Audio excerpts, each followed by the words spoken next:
В городах и районах республики День Победы начнется с возложения цветов к воинским захоронениям, вечному огню, а также к памятникам солдатам, павшим в годы Великой Отечественной войны.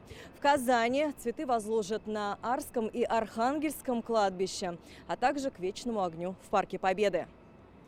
Здесь же пройдет парад юноармейцев, а также концерт «Фанфары Победы», а в 6 часов вечера парк наполнится танцевальными мелодиями 30-40-х годов.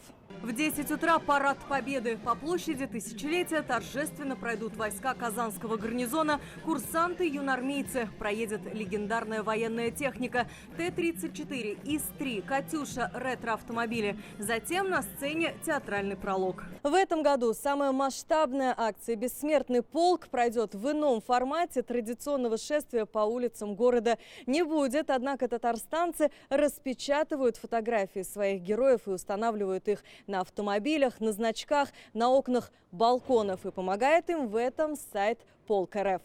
Интерактивная программа на улице Баумана начнется в 2 часа дня. На главной пешеходной улице появятся фотозоны. На балконе одного из зданий состоится концерт.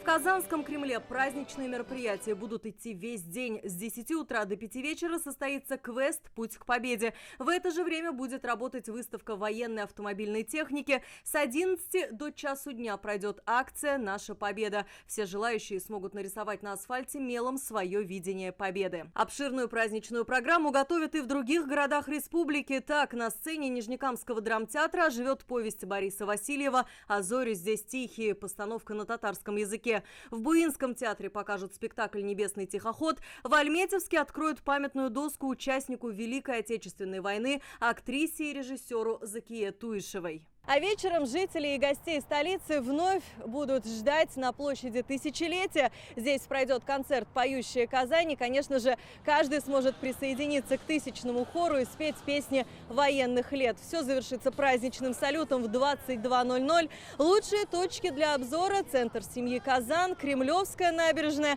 а также территория между Кремлевской и Кировской дамбами.